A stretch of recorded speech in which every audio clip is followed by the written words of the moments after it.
It's safe to say that video games have become a staple in our society. In 2017, the industry as a whole was evaluated at a worth of over $78 billion US, with over 2.5 billion players around the world. With a worldwide demand this massive, the supply has to match, and the opportunities for game developers grow every day. Not only have employment opportunities in the game development industry skyrocketed, the capacity for people to develop games on their own time has also increased, thanks to the availability of open source licensing for game engines like Unreal Engine or Unity. With all these new opportunities available, new developers are chomping at the bit to practice their abilities, share knowledge, and make connections. And there's no better place to do that than at an event called a Game Jam.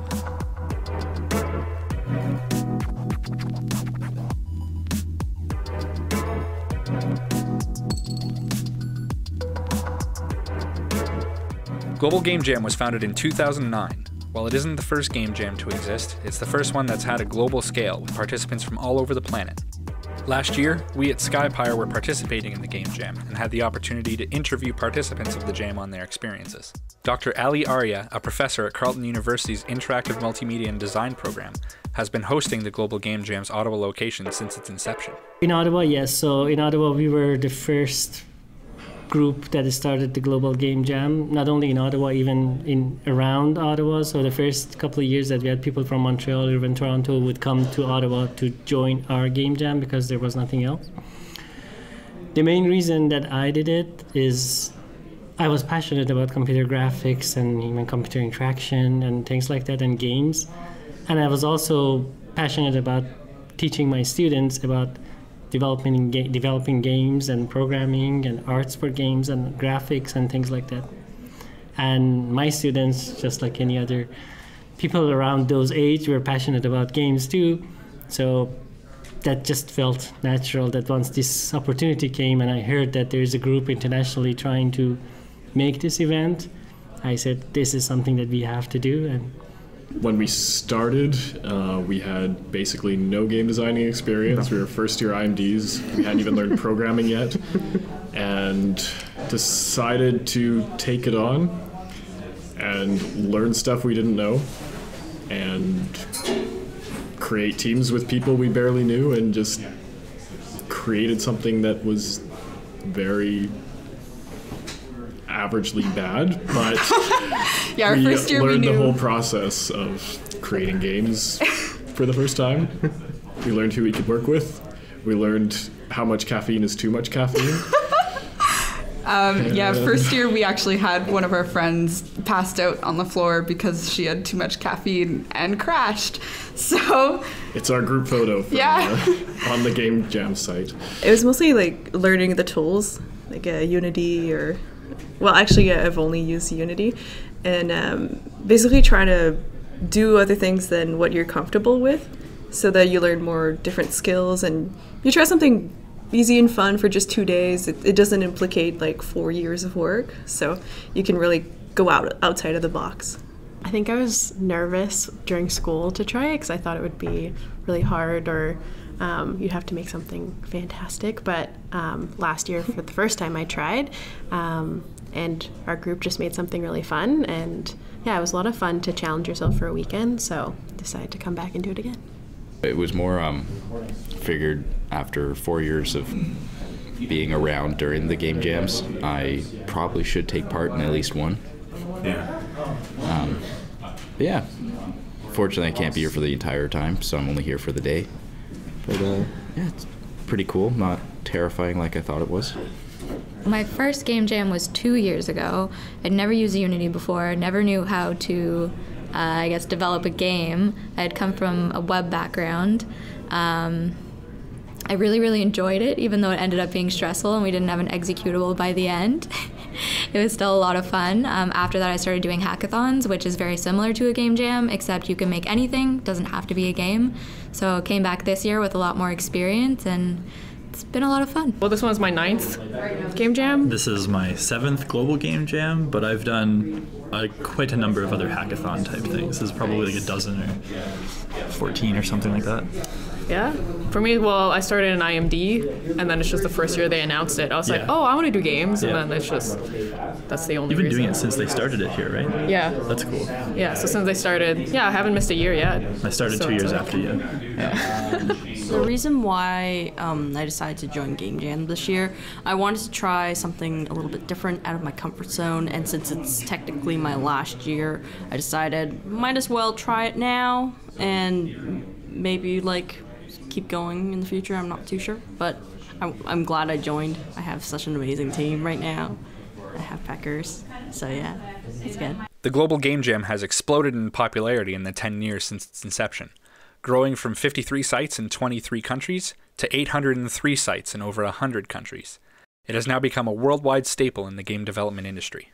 What drew me to Global Game Jam was this kind of idea that, I mean, first of all, I like making games. I've always liked making games. And the idea that it's sort of a mini kind of fun, goofy version of what I already, want to do. And you're able to, it's an environment where there's not so much pressure and there's a lot of time pressure, but there's not a lot of real world, you have to make this right or else you'll fail the assignment or you won't make money or whatever. Because it's just you're just making a fun little game. So it's much easier to come up with any kind of goofy idea and just say, yeah, this sounds fun, let's do it. And you just go and do it. The best part of Game Jam, in my opinion, is it's not a school assignment. It's not a project that really means anything. You can experiment and do whatever you want to do and fail many times, but you have a blast doing it. And when you get something that works, it can create a game that is really cool. Yeah. You get something that doesn't work, you learn from your mistakes and you fix it and make something better the next time. But it's something where there's nothing relying on it that you go in just trying to have fun rather than create something that is going to be perfect that you show the world. Yeah. It's also I've always wanted to be in game development. I love making games. And if we ever make games, it's all going to be for an assignment, have all these restrictions on it, what you have to do, and it's going to be marked, and there's a process to it. And we don't have as much free time as IMD students to do that kind of stuff on our own time.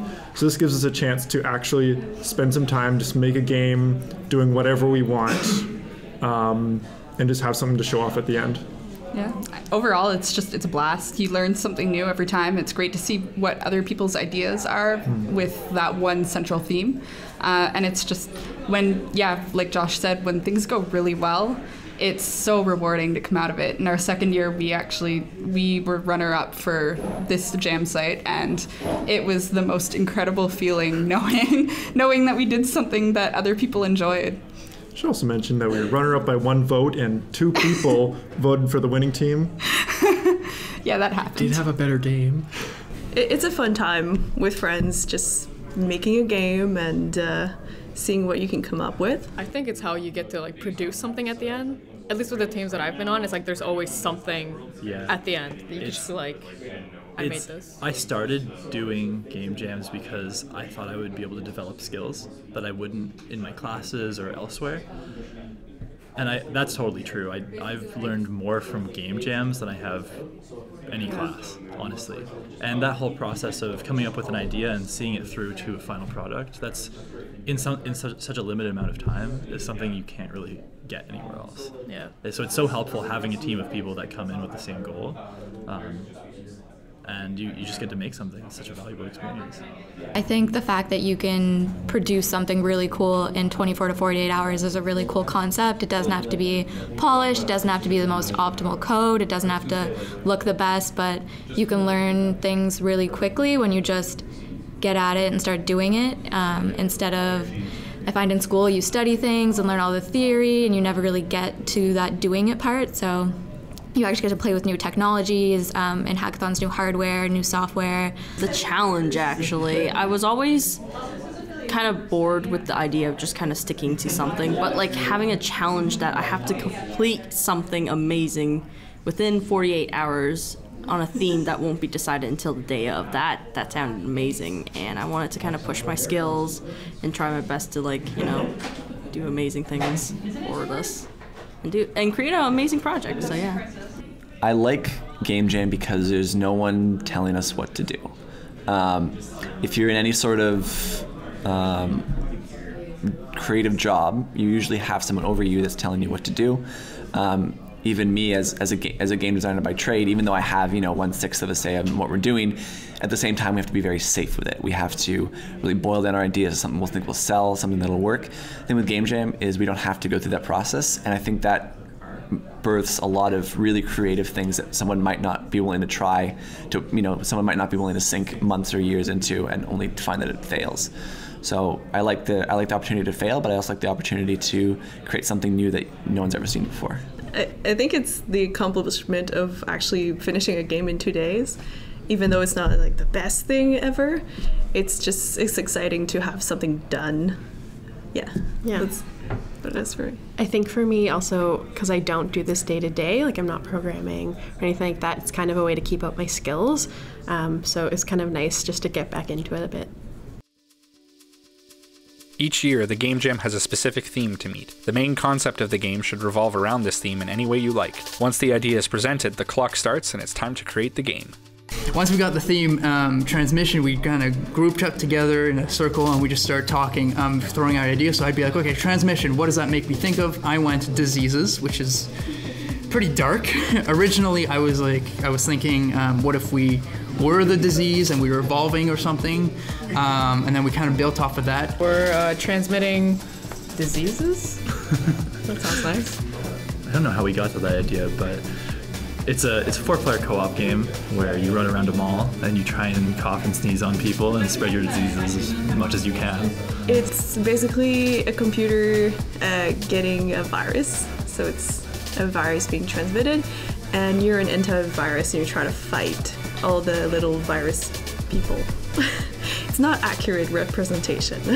We started with an idea, went in a huge circle, and then came back to that idea. It's called Mixtape Mania, currently. Its development title. Yeah, basically you are trying to collect your tracks for your mixtape, which you'll then transmit to the world. And then Jackie was saying, what if it was something like car transmission? It's different ideas that whatever someone thinks about that you might not think about, you throw out the idea, and then it might people can build off those thoughts and ideas, and then you come up with really weird and crazy stuff. That's what's awesome about Game Jam, is you come up with these weird things. People come into the mall and they shop around, you sneeze on them while they're there, then they leave, and if they leave with your diseases on them more than other people's, then you get more points. Yeah. And then we tried to incorporate radio transmitting with there's a PA system that announces when there's sales, and then they flock to wherever the sale is in the store, and then that's really that's the whole game. That's pretty much the whole sneezing game on right people, and sales. We started with a human body virus, but then we basically figured that none of us really knew about much about biology. So we decided to go the more techie route and do a computer virus instead. The idea is it's a competitive game. Both teams are trying to transmit their mixtapes, and whoever manages to hold onto their mixtape the longest during the period, or complete their recording of the mixtape, gets to release it to the world. And we have 80s pop versus 80s hair band rock. Mm-hmm. Competing against each other. So you got Bonnie Tyler beating up Guns N' Roses. I love it. You bet it. It'll be pretty sick, yeah. Doing a attack with guitars and keytars. Very important. And everything will be done completely in pixel art, so we're hard at work. Everything is going to go perfectly.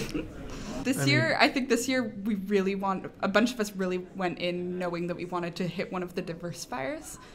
So there was one that talked about 80s pop music, and we really liked that idea, so here we are. So after a while, we narrowed it down to 2 ideas, and then we ended up, and when we're talking about mechanics, do we want this one or this one, and what worked better in our minds, and then we ended up going with one single one.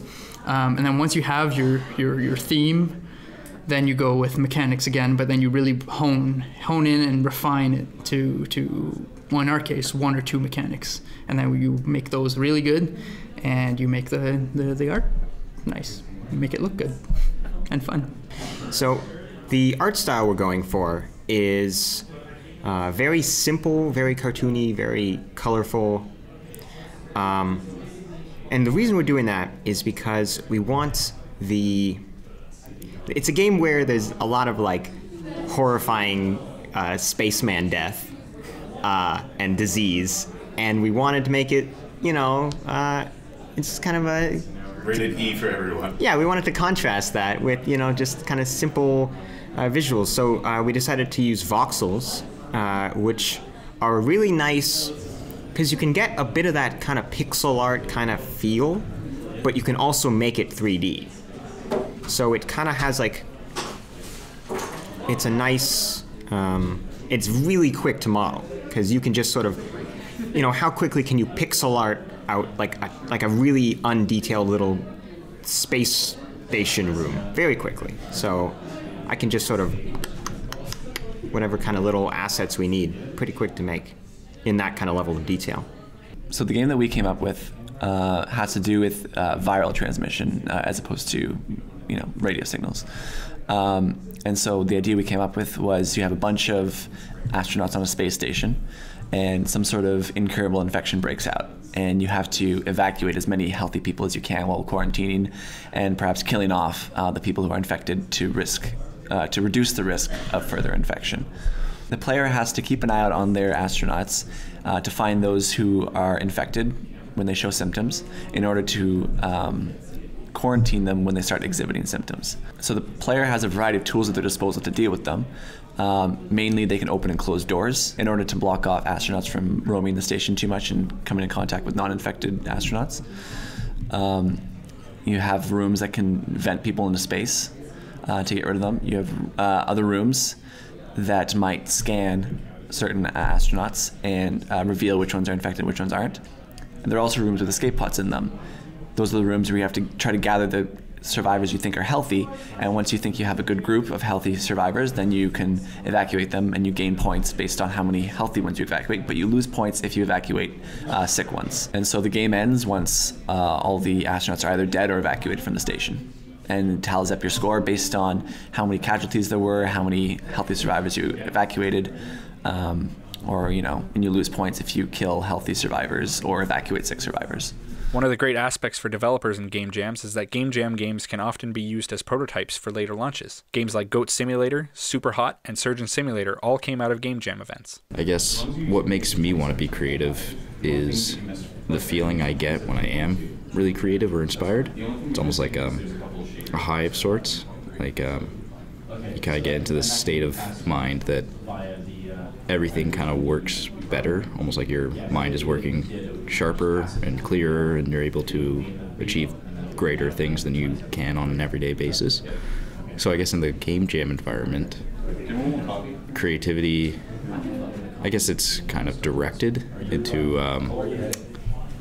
a task, like an immediate task, which often helps. You have to kind of think on your feet a little bit more. You're exploring different aspects and different angles of a problem. Global Game Jam is a place where you got to make a game in a weekend, the whole game, start to finish, everything. Coming up with the idea, refining the idea, maybe, assets, coding, putting it all together. Just the whole thing has to be, it's all for fun, but ideally done by the end of the weekend. So if you can get something done fast, that's a big positive. Last year we made a game called Canada A, right? No, Canada. it was called like Sorry A or something. Oh, Sorry A. Yeah, and it was. And then I think it had a subtitle of like a bunch of random symbols because the premise of the game was you're a hockey player playing against the other person who's a hockey player, and you're swearing at each other. Yeah, and then you're like a French hockey player and an English hockey player, and there's just like swear words like going across the screen. We made all the voices for that, and that was. We did a whole voice recording session with both English and French swear words. Wow, bilingual. Yeah. And then at the end we're like, we should put Chinese, and like we're like, oh, we don't know Chinese. And that was a DLC. Yeah, we're like, the DLC comes soon. What would you say is like the most difficult part of putting all of this together? besides the lineup for food? It's just to make sure that things are working, because the people who come here, they only have 48 hours and they don't want to spend time trying to fix things or looking for fixing problems and finding food and other things. So it's important to make sure things are working smoothly. There is no big difficult thing because everybody's enthusiastic about it, and especially after 10 years of doing it, everything is in order. But still there are a lot of little things to do. So there's one big thing that you have to be careful about, but there are a lot of small things that you have to, from changing the garbage bags to make sure that the food is here on time. So you're a professional garbage man for the weekend. Yes, I'm the most highly educated garbage man in town with a PhD and 10 years of university professorship and cleaning garbage. Yeah, so, but you see, that's the thing is, as I said, you want to make sure that little things are in place, that in the 48 hours that these kids are working, and not all of them are young, that these people are working on it, there are things available for them, so they don't need to worry about all sort of little things, because it's not like they have a lot of time. Mm-hmm. So there's no big problem, but there's a lot of small things. The game development industry historically has been male-dominated, but as society as a whole becomes more progressive, so too has the game industry. We asked the ladies who are participating in the jam their thoughts on the growing demand for female developers in the industry. It would be nice to have more girl programmers, I guess, in the gaming industry. I didn't encounter any barrier to entry or anything to get in my current company.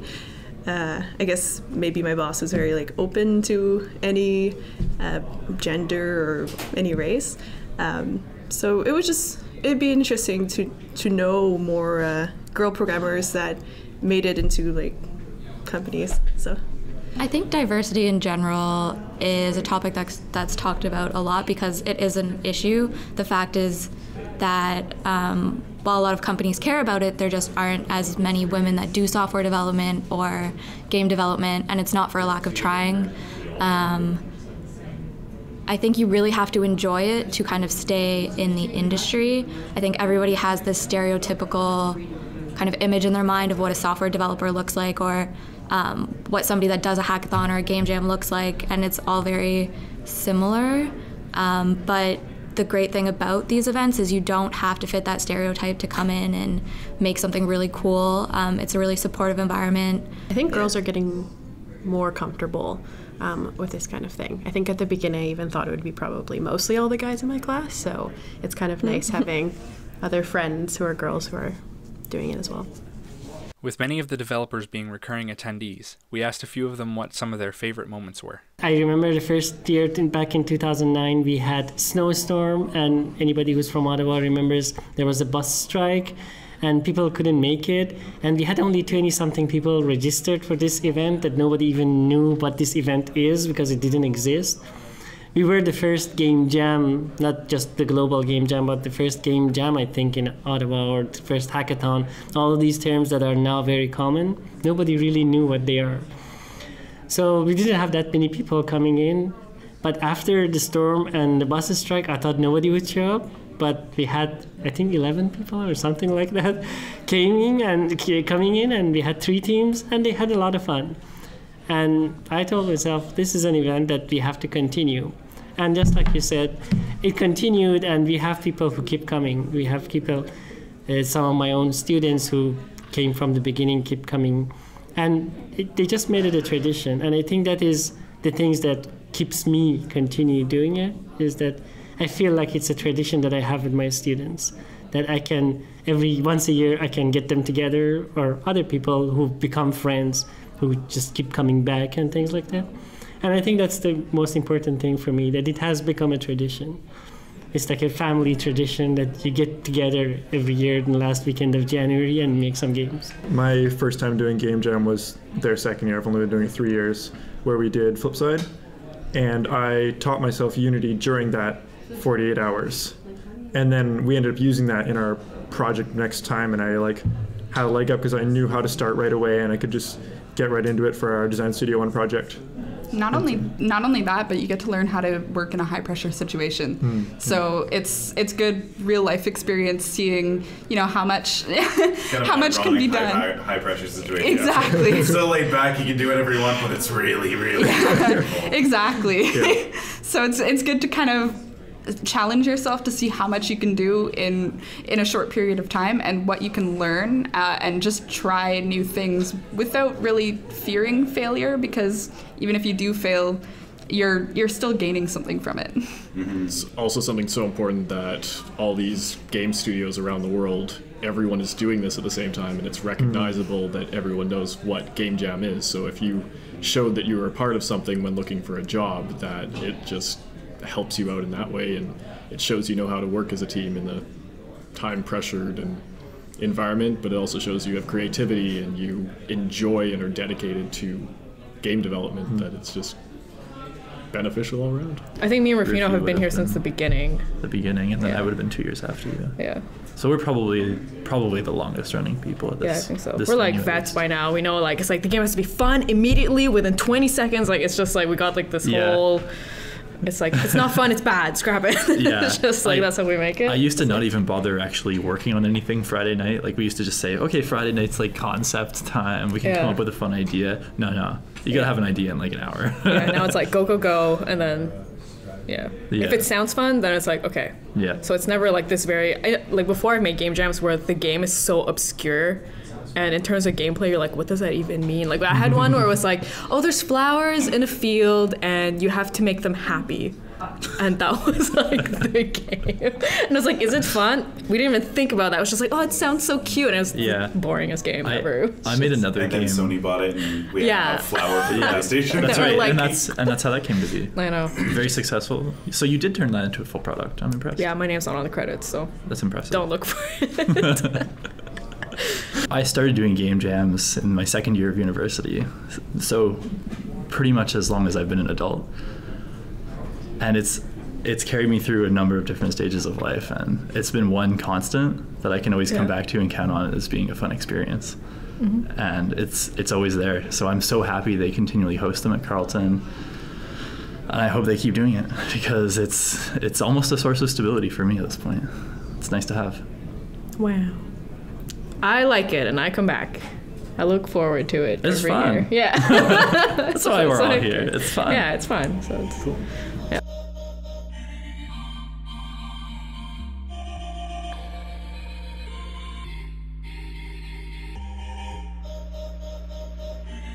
As the jam came to a close, we asked what advice our friends could pass on to potential newcomers to a game jam. Always sleep. Always eat. Always sleep, always eat. And drink lots of coffee. Wait, that's just me. That's it, yeah. I think it's just get a game out as fast as you can, like a prototype with the crappiest graphics. And then I think from there, from my experience, that's what works. I guess just generally encouraging girls, if you're curious about something, do it.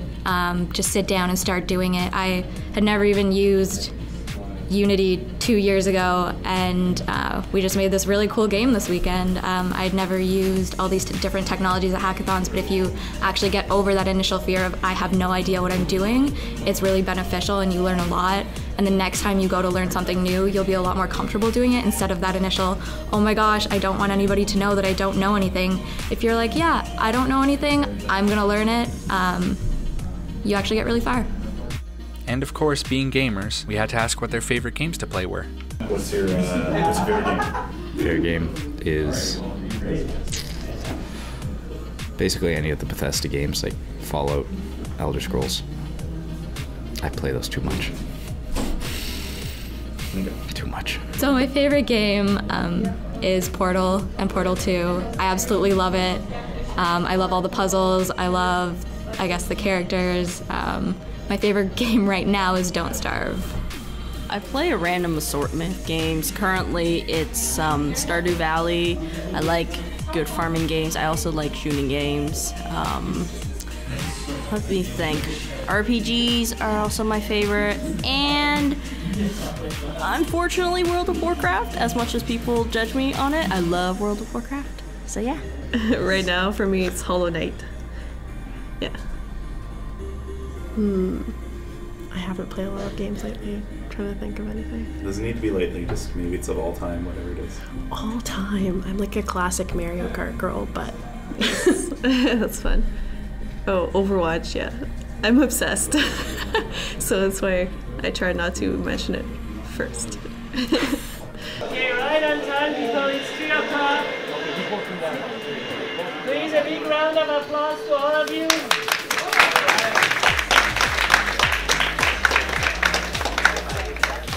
If you would like to participate in a Game Jam, the 2019 Global Game Jam event runs from January 25th to the 27th. And as of release of this video, there is still time to register. For more info, head over to globalgamejam.org.